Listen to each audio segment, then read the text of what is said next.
തദ്ദേശ തെരഞ്ഞെടുപ്പിന്റെ രണ്ടാം ഘട്ടം, അതായത് രണ്ടാം പാതി നാളെയാണ് നടക്കാൻ പോകുന്നത്. ഒന്നാം ഘട്ടത്തിൽ കഴിഞ്ഞ ദിവസം 7 ജില്ലകളിൽ ജനങ്ങൾ വിധി എഴുതി കഴിഞ്ഞു. തിരുവനന്തപുരം മുതൽ എറണാകുളം വരെയുള്ള 7 ജില്ലകളാണ് പോളിംഗ് ബൂത്തിലേക്ക് പോയി തങ്ങളുടെ വിധി എഴുതിയത്. ഇനി നാളെ ബാക്കി ശേഷിക്കുന്ന 7 ജില്ലകൾ വിധി എഴുതാൻ പോവുകയാണ്. അത് ഏതൊക്കെയാണ് ജില്ലകളെന്ന് നമുക്ക് ആദ്യം നോക്കാം. 7 ജില്ലകൾ തൃശൂർ മുതൽ കാസർഗോഡ് വരെയുള്ള ജില്ലകളാണ്. തൃശൂര്, പാലക്കാട്, മലപ്പുറം, കോഴിക്കോട്, വയനാട്, കണ്ണൂർ, കാസർഗോഡ് എന്നിങ്ങനെ 7 ജില്ലകളാണ് രണ്ടാം ഘട്ടത്തിൽ വിധി എഴുതാൻ പോകുന്നത്. അതായത് ഈ 7 ജില്ലകളിലായിട്ട് നിയമസഭാ മണ്ഡലങ്ങളുടെ എണ്ണം നോക്കുകയാണെങ്കിൽ 73 നിയമസഭാ മണ്ഡലങ്ങളാണ് ഈ 7 ജില്ലകളിലായിട്ട് ഉള്ളത്. കഴിഞ്ഞ ആദ്യഘട്ടത്തിൽ 7 ജില്ലകളിലായിട്ട് 67 നിയമസഭാ മണ്ഡലങ്ങളും ഉണ്ടായിരുന്നു. അപ്പോൾ നിയമസഭാ മണ്ഡലങ്ങളുടെ ഒരു കണക്ക് നോക്കുമ്പോൾ നാളെ ഇപ്പോൾ 7 ജില്ലകളിലായിട്ട് വിധി എഴുതുന്നത് 73 നിയമസഭാ മണ്ഡലങ്ങൾ കൂടിയാണ് എന്നതും ഒരു പ്രത്യേകതയുണ്ട്. എന്തായാലും UDF-നെ സംബന്ധിച്ച് വലിയ ആത്മവിശ്വാസം നൽകുന്ന ഒരു ഘട്ടമാണ് നാളെ നടക്കാൻ പോകുന്നത്. അതായത് ഒന്നാം ഘട്ടത്തെക്കാൾ കൂടുതൽ കോൺഗ്രസിനും UDF-നും സ്വാധീനം ഏറെയുള്ള ജില്ലകൾ അധികവും ഉള്ള ഘട്ടം എന്ന് പറയുന്നത് രണ്ടാം ഘട്ടമാണ്. അതുകൊണ്ട് തന്നെ കോൺഗ്രസ് UDF വലിയ ആവേശത്തോടും ആത്മവിശ്വാസത്തോടും കൂടിയാണ് രണ്ടാം ഘട്ടത്തെ നോക്കിക്കാണുന്നത്.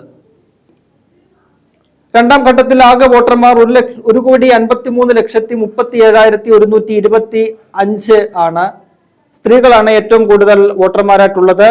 80,90,746 വോട്ടർമാർ സ്ത്രീകളും 72,46,269 വോട്ടർമാർ പുരുഷന്മാരുമാണ്. ട്രാൻസ്ജെൻഡറായിട്ട് 161 പേരും പ്രവാസി വോട്ടർമാർ 3,293 ഉണ്ട്.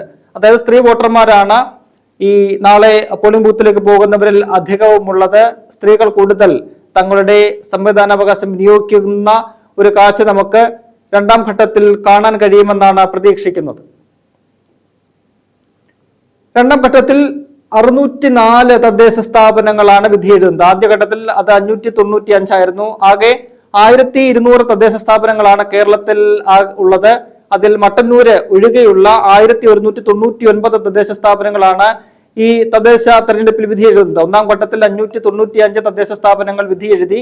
ശേഷിക്കുന്ന 604 തദ്ദേശ സ്ഥാപനങ്ങളാണ് ഉള്ളത്. അതിൽ ഗ്രാമപഞ്ചായത്ത് നോക്കുമ്പോൾ 470 ഗ്രാമപഞ്ചായത്തുകളും 77 ബ്ലോക്ക് പഞ്ചായത്ത്, 7 ജില്ലാ പഞ്ചായത്ത്, 47 മുനിസിപ്പാലിറ്റി, 3 കോർപ്പറേഷനുകൾ. അങ്ങനെയാണ് ഈ 604 തദ്ദേശ സ്ഥാപനങ്ങളുടെ ഒരു കണക്കുള്ളത്. കൂടുതൽ ഒന്നാം ഘട്ടത്തെ അപേക്ഷിച്ച് രണ്ടാം ഘട്ടത്തിലാണ് കൂടുതൽ തദ്ദേശ സ്ഥാപനങ്ങൾ ഉള്ളത്.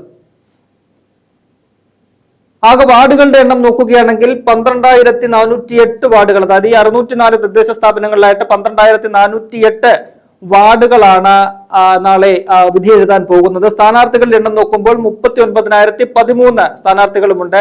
ഒന്നാം ഘട്ടത്തെ അപേക്ഷിച്ച് കൂടുതലാണ് സ്ഥാനാർത്ഥികളുടെ എണ്ണവും. ഒന്നാം ഘട്ടത്തിൽ 36,630 സ്ഥാനാർത്ഥികളായിരുന്നുവെങ്കിൽ അത് രണ്ടാം ഘട്ടത്തിലേക്ക് വരുമ്പോൾ 39,013 ഉയർന്നിട്ടുണ്ട്. 3 കോർപ്പറേഷനുകൾ ഒന്നാം ഘട്ടത്തിലേതുപോലെ തന്നെ രണ്ടാം ഘട്ടത്തിൽ 3 കോർപ്പറേഷനുകളാണ് ഉള്ളത്. അതൊന്ന് തൃശ്ശൂരാണ്, മറ്റൊന്ന് കോഴിക്കോട്, മറ്റ് ഒരെണ്ണം കണ്ണൂര്. അങ്ങനെ 3 കോർപ്പറേഷനുകളാണ് രണ്ടാം ഘട്ടത്തിൽ വിധി എഴുതാനുള്ളത്. ഒന്നാം ഘട്ടത്തിലും സമാനമായ രീതിയിൽ 3 കോർപ്പറേഷനുകൾ തിരുവനന്തപുരവും കൊല്ലവും എറണാകുളവും ഉണ്ടായിരുന്നു. അപ്പോൾ രണ്ടാം ഘട്ടത്തിലെ 3 കോർപ്പറേഷനുകൾ നോക്കുകയാണെങ്കിൽ നിലവിൽ LDF-നാണ് മേൽക്കൈയുള്ളത്. 2 കോർപ്പറേഷനുകൾ LDF ഭരിക്കുന്നു, ഒരെണ്ണമാണ് UDF-നുള്ളത്. അത് കണ്ണൂർ കോർപ്പറേഷനാണ്. LDF-ന്റെ ഭരണത്തിലുള്ളത് കോഴിക്കോടും തൃശ്ശൂരുമാണ്. തൃശ്ശൂരിൽ നമുക്കറിയാം കഴിഞ്ഞ തിരഞ്ഞെടുപ്പിൽ UDF ആയിരുന്നു ഇവിടെ ഏറ്റവും വലിയ ഒറ്റക്കക്ഷിയായിട്ട് വന്നത്. എന്നാൽ UDF-ലെ കോൺഗ്രസിലെ ഒരു കൗൺസിലർ കൂറുമാറിപ്പോയി. അദ്ദേഹമാണ് ഇപ്പോൾ അവിടെ മേയറായിട്ടിരിക്കുന്നത്, MK വർഗീസ്. LDF-നൊപ്പം ചേർന്ന് മേയറാകാൻ വേണ്ടി അദ്ദേഹം കൂറുമാറിപ്പോയി അവിടെ മേയറായിട്ട് LDF അവിടെ ഭരിക്കുന്ന ഒരു കാഴ്ച നമ്മൾ കണ്ടു. ഒരു അംഗത്തിന്റെ വ്യത്യാസത്തിലാണ് അവിടെ LDF അവിടെ ഭരണം നിലനിർത്തുന്നത്. അതുകൊണ്ട് തന്നെ ഇത്തവണ ആ ഭരണം തിരിച്ചു പിടിക്കാൻ കഴിയുമെന്ന തികഞ്ഞ ആത്മവിശ്വാസം UDF-നുണ്ട്. ജില്ലാ പഞ്ചായത്തുകൾ നോക്കുമ്പോൾ സ്വാഭാവികമായിട്ടും 7 ജില്ലകളാണുള്ളത്. അതുകൊണ്ട് 7 ജില്ലാ പഞ്ചായത്തുകളാണുള്ളത്. അതിൽ 5 എണ്ണം LDF ഭരിക്കുന്നു. നിലവിൽ 2 എണ്ണമാണ് UDF-നുള്ളത്. അത് മലപ്പുറവും വയനാടുമാണ്. എന്നാൽ രണ്ടാം ഘട്ടത്തിൽ ഇത്തവണത്തെ തെരഞ്ഞെടുപ്പിൽ അത് കൂടുതൽ ഒരു മുന്നേറ്റം UDF-ന് ഉണ്ടാകുമെന്ന ഒരു പ്രതീക്ഷയാണ് നേതാക്കളൊക്കെ തന്നെ വെച്ചു പുലർത്തുന്നത്. പാലക്കാട് പോലെ, ഒപ്പം തന്നെ കോഴിക്കോട്, കണ്ണൂര് ഉൾപ്പെടെയുള്ള ജില്ലാ പഞ്ചായത്തുകൾ തിരിച്ചുപിടിക്കാൻ കഴിയും എന്നൊരു ആത്മവിശ്വാസം ഈ നേതാക്കൾക്ക് എല്ലാം തന്നെ ഉണ്ട്. അപ്പോൾ എന്തായാലും രണ്ടാം ഘട്ടത്തിൽ കൂടുതൽ ആത്മവിശ്വാസത്തോടു കൂടിയാണ് UDF മുന്നോട്ട് പോകുന്നത്. അവര് ഈ തൃശ്ശൂർ ഉൾപ്പെടെയുള്ള ജില്ലകൾ നോക്കുമ്പോൾ, തൃശ്ശൂര്, പാലക്കാട് 2 ജില്ലകൾ, അവിടെ മികച്ച രീതിയിൽ ഒരു നേട്ടമുണ്ടാക്കാൻ കഴിയുമെന്ന് UDF വിലയിരുത്തുന്നുണ്ട്.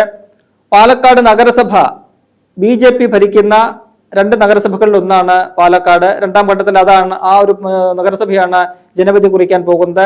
അവിടെ ശക്തമായ രീതിയിൽ ഒരു BJPക്കെതിരായ വികാരം അലയടിക്കുന്നുണ്ട്. അവിടെ ഭരണം പിടിക്കാൻ കഴിയുമെന്ന് UDF ആത്മവിശ്വാസം പ്രകടിപ്പിക്കുന്നു. അതിന്റെ പ്രധാനപ്പെട്ട കാരണം പാലക്കാട് ഉപതെരഞ്ഞെടുപ്പിൽ നേടിയ തിളക്കമാർന്ന വിജയമാണ്.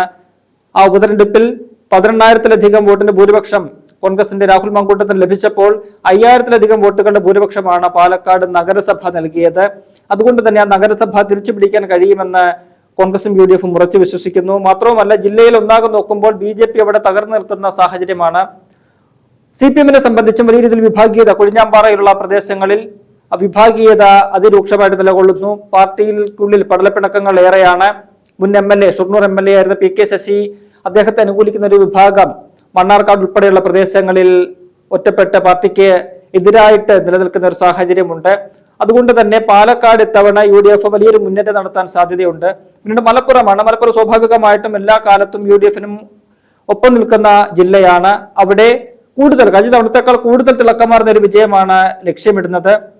പിന്നീട് കോഴിക്കോടും ഇത്തവണ കോർപ്പറേഷനിൽ ഉൾപ്പെടെ മികച്ച പ്രകടനമാണ് UDF നടത്തുന്നത്. കോർപ്പറേഷൻ ചുമതല ചെന്നിത്തലയ്ക്കായിരുന്നു. അദ്ദേഹം ശക്തമായൊരു പ്രവർത്തനം അവിടെ നടത്തിയിട്ടുണ്ട്. അത് ആ ജില്ലയിൽ മൊത്തത്തിൽ ഇത്തവണ ഒരു മാറ്റം ഉണ്ടാക്കാൻ സാധിക്കുമെന്ന് വിലയിരുത്തുന്നുണ്ട്. മറ്റൊരു ജില്ല വയനാടാണ്. വയനാട്ടിൽ അത് പരമ്പരാഗതമായിട്ട് കോൺഗ്രസിന്റെ ഒരു ജില്ലയാണ്. അവിടെ കോൺഗ്രസിന്റെ ജില്ലാ പഞ്ചായത്ത് ഭരണം കോൺഗ്രസിനുണ്ട്. മാത്രവുമല്ല, പറയുന്ന പോലെ 3 നിയമസഭാ സീറ്റുകൾ ഉള്ളതിൽ 2ഉം കോൺഗ്രസിനാണുള്ളത്. അത്തരത്തിൽ പരമ്പരാഗതമായിട്ട് കോൺഗ്രസിന് ഉള്ള ഒരു ജില്ലയാണ്. അവിടെ അത് നിലനിർത്താൻ കോൺഗ്രസിന് ഇത്തവണയും കഴിയുമെന്ന് തന്നെയാണ് പ്രതീക്ഷിക്കുന്നത്. കാസർഗോഡ് സമാനമായ രീതിയിൽ UDFന് ശക്തമായ വേരോട്ടമുണ്ട്. കോൺഗ്രസിനും മുസ്ലിം ലീഗിനും ഒക്കെ തന്നെ സമാനമായ ഒരേ രീതിയിൽ ഒരു ശക്തിയുള്ള ജില്ലയാണ്. അവിടെയും മികച്ച ഒരു മുന്നേറ്റം തന്നെ UDF പ്രതീക്ഷിക്കുന്നുണ്ട്. അപ്പോൾ രണ്ടാം ഘട്ടത്തിലേക്ക് മൊത്തത്തിൽ നോക്കുമ്പോൾ കോൺഗ്രസിന് കൂടുതൽ സ്വാധീനമുള്ള ജില്ലകളാണ് ഉള്ളത്. അതുകൊണ്ട് തന്നെ തികഞ്ഞ ഒരു ആത്മവിശ്വാസം നാളെ പോളിംഗ് നടക്കുന്ന ഈ 7 ജില്ലകളിലും കോൺഗ്രസും UDFും വെച്ച് പുലർത്തുന്നുമുണ്ട്.